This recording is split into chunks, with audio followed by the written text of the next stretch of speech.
tentações autoritárias que ameaçam a democracia, que querem cancelar eleições em nome de uma suspeita ou uma teoria conspiratória de que as eleições são fraudadas.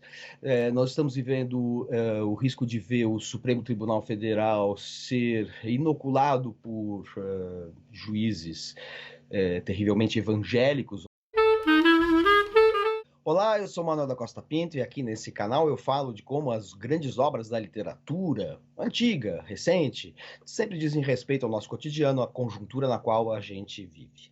No vídeo de hoje eu vou falar sobre um livro que diz muito respeito ao contexto político no qual a gente está imerso e me foi sugerido a partir de uma conversa com a Miriam Clark. Miriam Clark é uma jornalista que teve a ideia de fazer esse canal, é minha interlocutora, ela que edita esses vídeos que estão no YouTube, no Instagram, e ela, numa conversa sobre pautas possíveis para a gente conversar aqui, ela falou assim, poxa, tem uma coisa estranha no Brasil, né, que tá essa convulsão, essas ameaças à democracia, todo mundo falando sobre os riscos que o Brasil ocorre institucionalmente, todo mundo fala, não, as instituições são sólidas, tudo vai bem, nada vai mudar, não há ameaça à democracia, à liberdade de expressão.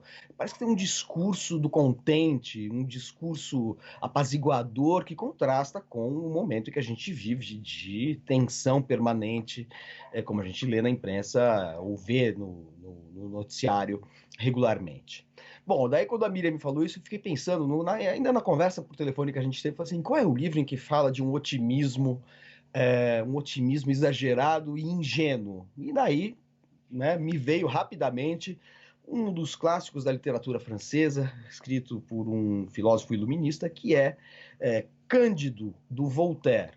Mais especificamente, o livro se chama Cândido ou O Otimismo. Então, o título já indica bem o enfoque que o filósofo Voltaire vai dar à sua narrativa. Eu tenho aqui duas edições, essa que eu mostrei é da editora 34, traduzida pelo Samuel Titan Jr., e essa aqui é uma edição da Penguin Companhia, né, uma coleção de clássicos, que é traduzida pelo Mário Laranjeira, um grande tradutor da literatura francesa, assim como o próprio Samuel Titan.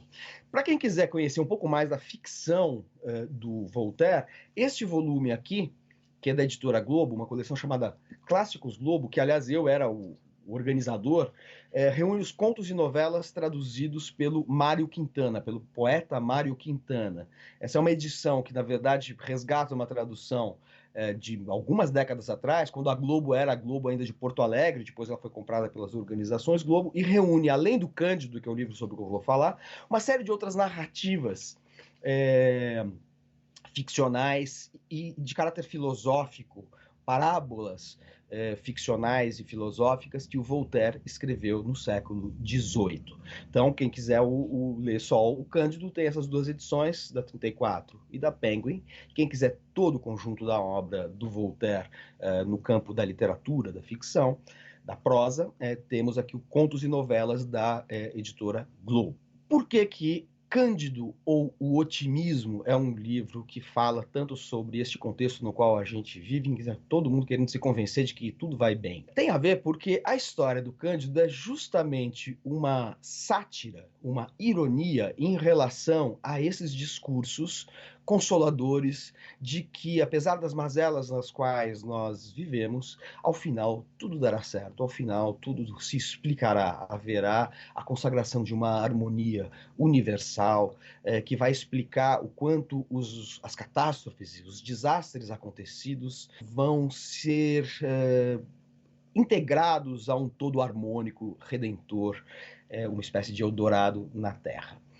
E é justamente contra esse tipo de ilusão, esse discurso autoconsolador, que o Voltaire se insurge. Voltaire era um filósofo iluminista, ou seja, um racionalista do século XVIII, viveu um pouco antes, morreu alguns anos antes, 11 anos antes da Revolução Francesa, mas já semeia um pouco o sentido combativo de uma racionalidade crítica em relação a dogmas, ideologias, fanatismos, opressões de toda ordem feitas em nome de crendices ou de direitos arbitrariamente consagrados, como os direitos dos monarcas absolutistas. Então ele semeia a ideia de um elemento ou de um valor que é universalizável para o conjunto dos homens e que deveria se tornar, vamos dizer assim, o valor vigente, dominante numa sociedade ideal que tivesse suplantado, seja as arbitrariedades dos sistemas políticos, seja os dogmatismos dos sistemas religiosos. O Voltaire, portanto, não era exatamente um filósofo no sentido de constituir um sistema de pensamento, um pouco como Descartes na própria França, ou como posteriormente Kant, Hegel, mais recentemente, enfim, Heidegger, Sartre, né? Ele não é um filósofo que constituiu um sistema de pensamento, uma teoria geral do conhecimento. Não, ele tem uma espécie de filosofia que a gente poderia dizer que é um racionalismo negativo, é um racionalismo que desconstrói tudo aquilo que é da ordem do dogma, da irracionalidade, da crença, da superstição. E, obviamente, um dos alvos preferenciais do Voltaire, em se tratando de um filósofo antidogmático, era a religião. Inclusive, ele escrevia as cartas dele e com esse pseudônimo Voltaire, que é o pseudônimo que ele adotou, já que seu nome verdadeiro era François-Marie Arouet. Ele assinava suas cartas como Voltaire e sempre colocava uma frase ao final das cartas que era "écraser l'infâme". "Écraser l'infâme" era esmagai a infame, e a infame era a igreja, ou seja, ele era um anticlerical radical em nome desse racionalismo vigente no século XVIII que vai semear o caminho para a Revolução Francesa e para uma sociedade republicana, civil, ateia, laica. Bom, o que nós estamos vivendo hoje no Brasil é justamente a ideia de que este modelo político republicano e laico está em risco diante de tentativas ou tentações autoritárias que ameaçam a democracia, que querem cancelar eleições em nome de uma suspeita ou uma teoria conspiratória de que as eleições são fraudadas. Nós estamos vivendo o risco de ver o Supremo Tribunal Federal ser inoculado por juízes terrivelmente evangélicos, ou seja, descaracterizando o sentido laico dessa instituição republicana. Enfim, nós temos atentados contra a democracia, o parlamento, uma nostalgia do AI-5, que foi o principal instrumento legal da ditadura militar, uma espécie de nostalgia de regimes autoritários e centralizados. E todo mundo fala, não, mas o Brasil não vai se tornar uma ditadura, o Brasil não vai se tornar uma espécie de um misto de teocracia com República das Bananas, uma teocracia evangélica com República das Bananas tipicamente sul-americana, com militares no poder. Não, as nossas instituições são sólidas, elas vão sobreviver a esses reveses, a essas marolas. Não vai acontecer um grande terremoto, uma hecatombe na nossa democracia, porque elas são suficientemente sólidas. Bom, e eu enfatizei a palavra terremoto, porque justamente terremoto é algo que vai aparecer no Cândido do Voltaire no momento em que ele justamente enfrenta as maiores adversidades, as maiores catástrofes, e é consolado por uma personagem que o tempo todo diz a ele, não, tudo vai bem no melhor dos mundos possíveis, e isso tudo que está acontecendo vai se explicar em algum momento, e você vai ver que tudo se encaixa num todo que é harmônico.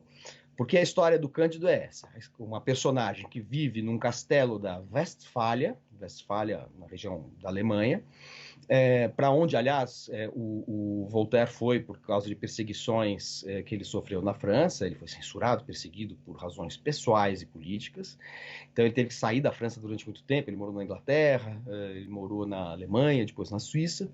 E no Cândido ele narra a história de uma personagem que vive num castelo que é uma espécie de paraíso terrestre, tudo harmônico, mas daí ele se engraça com uma moça que é dali da corte do castelo, e ele é expulso junto com seu tutor que ele conheceu neste castelo, que é o Dr. Pangloss. E é o Dr. Pangloss que diz para ele o tempo todo que tudo vai bem no melhor dos mundos possíveis.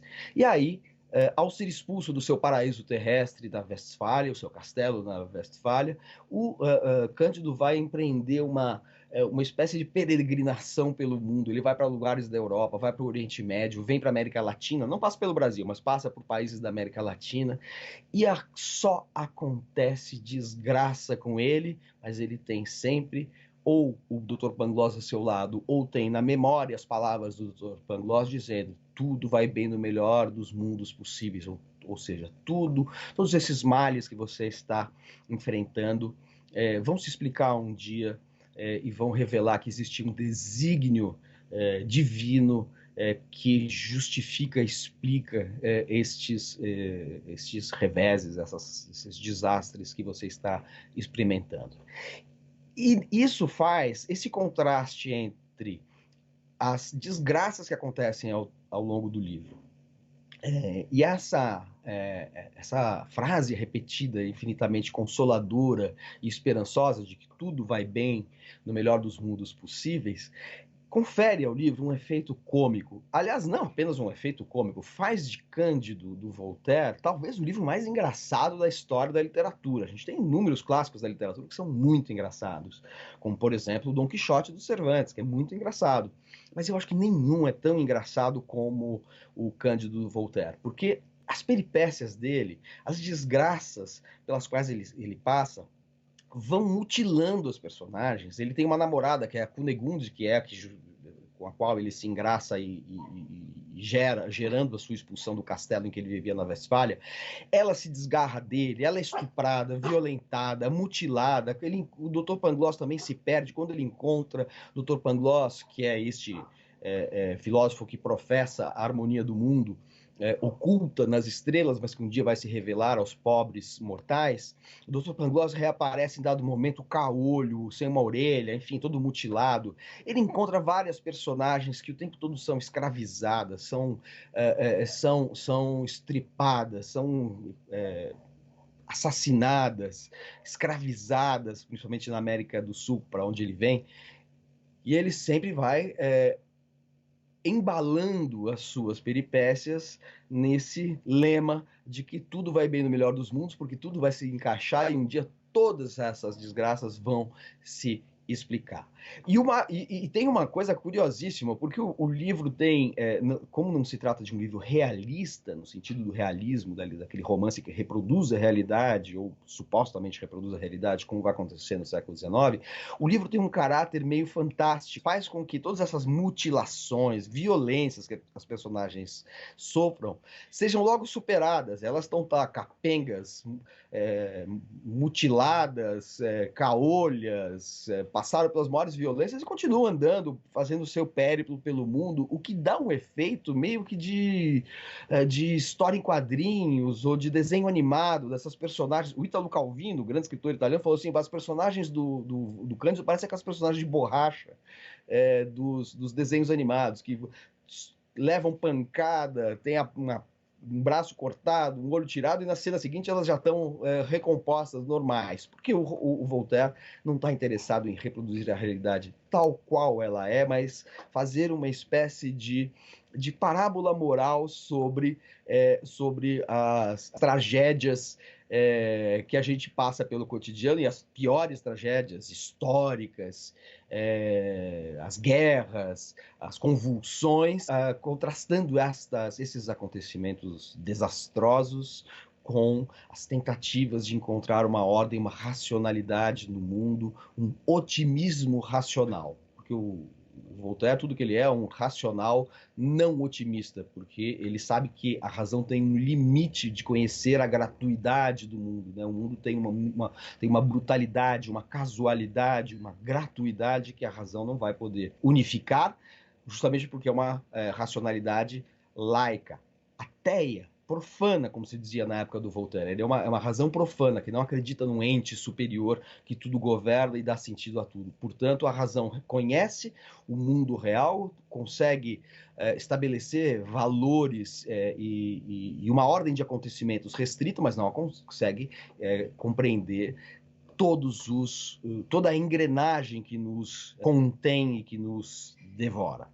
Então, o Voltaire faz desse seu pessimismo racionalista uma forma de satirizar o racionalismo otimista, tornando essa narrativa do Cândido uma grande paródia do mundo no qual ele vive e da filosofia do seu tempo. Daí todo o efeito de humor, o efeito cômico desse livro, que influencia, por exemplo, Machado de Assis. Né? Quando quem leu Memórias Póstumas de Brás Cubas, por exemplo, quando logo no comecinho do livro o Brás Cubas fala um pouco de uma alucinação que ele teve quando ele estava moribundo, em que ele vai viajando nas costas de um animal, acho que é um rinoceronte.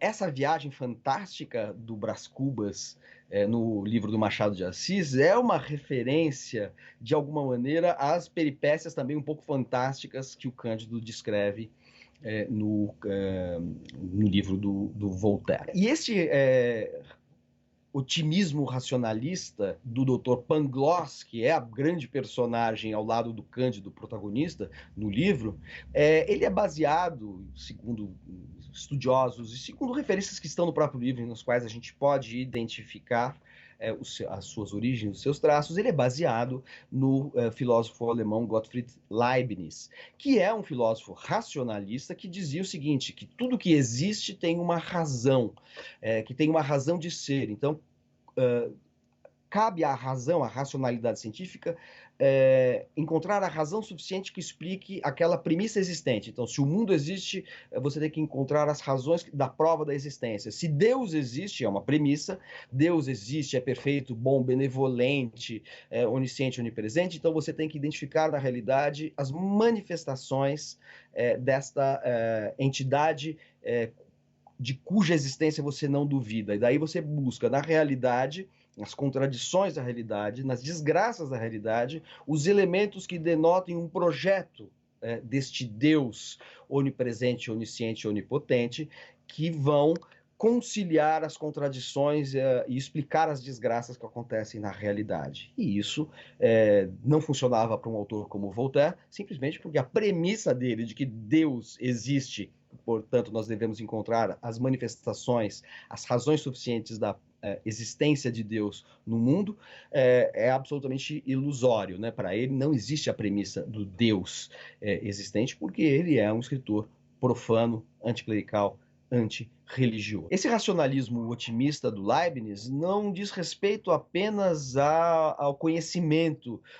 do mundo e dos seus acidentes, também é uma tentativa de conciliar fé e razão, fé e conhecimento. Então ele escreve um livro, por exemplo, chamado A Teodiceia, em que ele tenta explicar e justificar a existência do mal. Como é que um Deus onipotente, onisciente, benevolente permite a existência do mal? Né? Como é que a gente pode continuar acreditando neste Deus ou nessa concepção divina diante da realidade? Diante de um terremoto como o terremoto de Lisboa, ou vindo para a história mais contemporânea, com os campos de concentração nazistas. Como é que a gente concilia Auschwitz com a ideia de Deus? Onde Deus estava presente, já que ele é onipresente, quando aconteceu o mal em estado puro? Por que não houve uma intervenção divina? Então, Leibniz tenta conciliar isso, explicando que em algum momento, vamos dizer, o mal é derivado do nosso livre-arbítrio, que nos foi dado por Deus, mas que justamente o nosso livre-arbítrio nos permitirá entender os desígnios divinos que um dia vão se realizar na Terra. E é contra esse tipo de otimismo e de conciliação entre duas coisas inconciliáveis, né, a fé e a razão, que se insurgiu o Cândido do Voltaire. Eu falei, então, que o Cândido do Voltaire serve para satirizar a ideia de que os terremotos, a ameaça de terremoto na qual a gente vive hoje na democracia brasileira, para muitas pessoas não passa de uma marolinha. Eu enfatizei o termo terremoto porque justamente no Cândido, um dos pontos de clímax do livro é quando o Cândido vai para Lisboa, no ano de 1755, se vê envolvido nas turbulências geradas pelo grande terremoto que devastou a cidade de Lisboa e outras cidades de Portugal, justamente no ano de 1755. E que estão na origem, talvez, do Cândido do Voltaire. Porque o Voltaire falava, bom, se há uma ordem divina, se há um Deus benevolente, como é que ele permite que aconteça uma desgraça como essa que aconteceu em Portugal? Então ele faz com que o Cândido vá para Portugal, no momento que acontece o terremoto, e contraste justamente a hecatombe que devasta a capital portuguesa com o lema do Dr. Pangloss, de que tudo vai bem no melhor dos mundos possíveis. Então, o terremoto de Lisboa como acontecimento devastador é como se fosse a prova a prova da ingenuidade, a prova da indigência dessa ideia otimista de que tudo terá uma explicação e que o mundo caminha para uma harmonia final. Então, o terremoto de Lisboa, que tem uma espécie de função pedagógica para o Cândido, porque a partir do momento que ele se vê ali no meio daquela hecatombe, ele começa a desconfiar do otimismo do Dr. Pangloss, talvez o terremoto de Lisboa sirva hoje como metáfora para as ameaças de terremoto democrático que nós vivemos hoje no Brasil e nos quais nós não acreditamos, né? Nós não acreditamos nos vaticínios, nós não acreditamos nas ameaças deste terremoto e achamos que tudo vai bem no melhor dos mundos possíveis das instituições brasileiras. Enfim, e só esperamos então que a gente consiga se vacinar contra esse otimismo ingênuo e evite que os terremotos efetivamente aconteçam, já que, ao contrário do terremoto de Lisboa, presenciado pelo Cândido, que não dava para ser evitado, o nosso terremoto democrático pode ser evitado, talvez afastando esses discursos ingenuamente otimistas que nos cercam nesse momento difícil da democracia brasileira.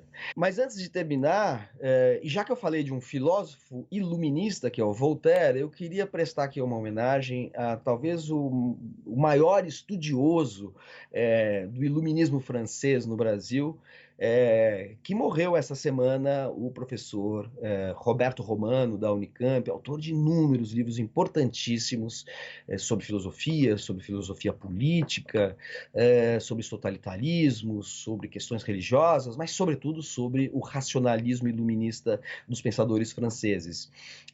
O Roberto Romano, o grande autor da vida dele foi o Diderot, e talvez quem acompanha esse canal saiba que eu já falei do Diderot quando abordei aqui o romance A Religiosa. Pois bem, o livro que eu mostrei aqui, naquele momento, não houve necessidade de mencionar isso, mas a edição que eu mostrei aqui da editora Perspectiva, da Religiosa, do Diderot, tem um prefácio eruditíssimo, muito explicativo, muito profundo, do Roberto Romano. E o Roberto Romano era talvez um dos maiores conhecedores do mundo da obra do Diderot. E o Diderot, como a gente sabe, é um filósofo que, junto com Montesquieu e com o próprio Voltaire, compôs este momento tão importante da história do pensamento ocidental, que foi o iluminismo, né? O francês, que lançou as bases do nosso pensamento racionalista, científico, republicano, tanto no campo do conhecimento quanto no campo da política.